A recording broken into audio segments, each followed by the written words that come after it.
fourth generation Kia Sportage mid-sized SUV enhances its offering in this improved form.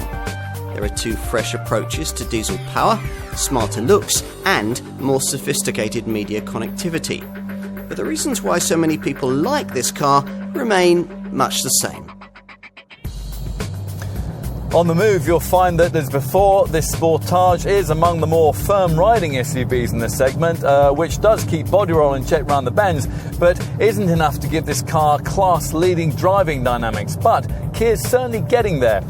Check out, for example, the huge amount of work that's gone into improving the engineering of this improved version of the fourth generation model, some of which has paid off immediately.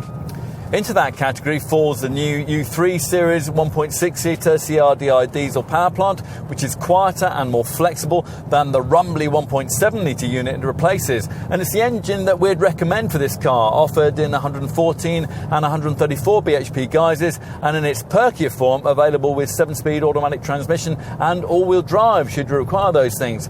There are two alternative petrol options, a base 130 bhp 1.6-litre GDi normally aspirated unit, which is a bit lacking in pulling power and refinement, and there's a preferable 174 bhp 1.6-litre T-GDi turbo petrol power plant, which represents the most affordable route into all-wheel drive if you want this car.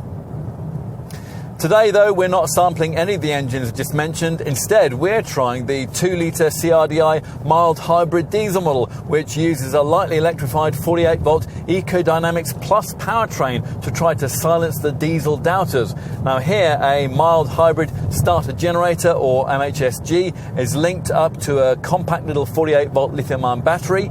This can store energy, which is generated when decelerating, under braking or when coasting, and then deploy it to give a 16 bhp boost to the 184 bhp combustion unit when it's needed, reducing the load on the engine and improving economy. Now, Kia quotes figures of 48.7 mpg on the combined cycle and 154 grams per kilometre of CO2.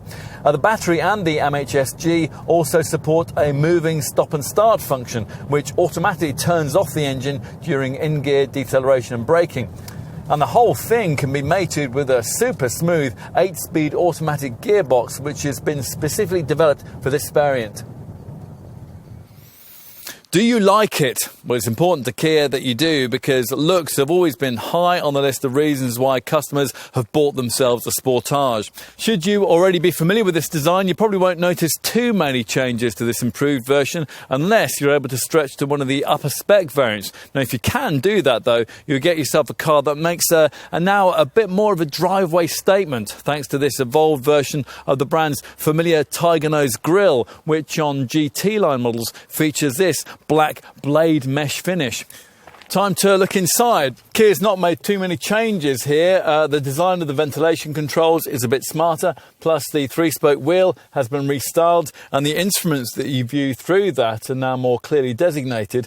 It's probably more significant, though, to note the improvements that have been made to infotainment provision. This larger frameless style 8-inch screen now features with the top trim levels, but even if you have to choose further down the range and go for one of the cheapest variants, then a clear, effective, improved 7-inch screen with Apple CarPlay and Android Auto smartphone mirroring is provided as standard.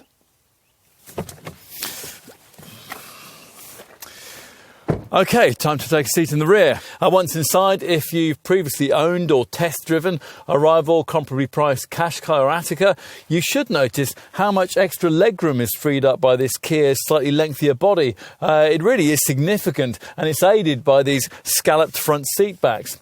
Headroom's reasonable too, despite the sloping roofline.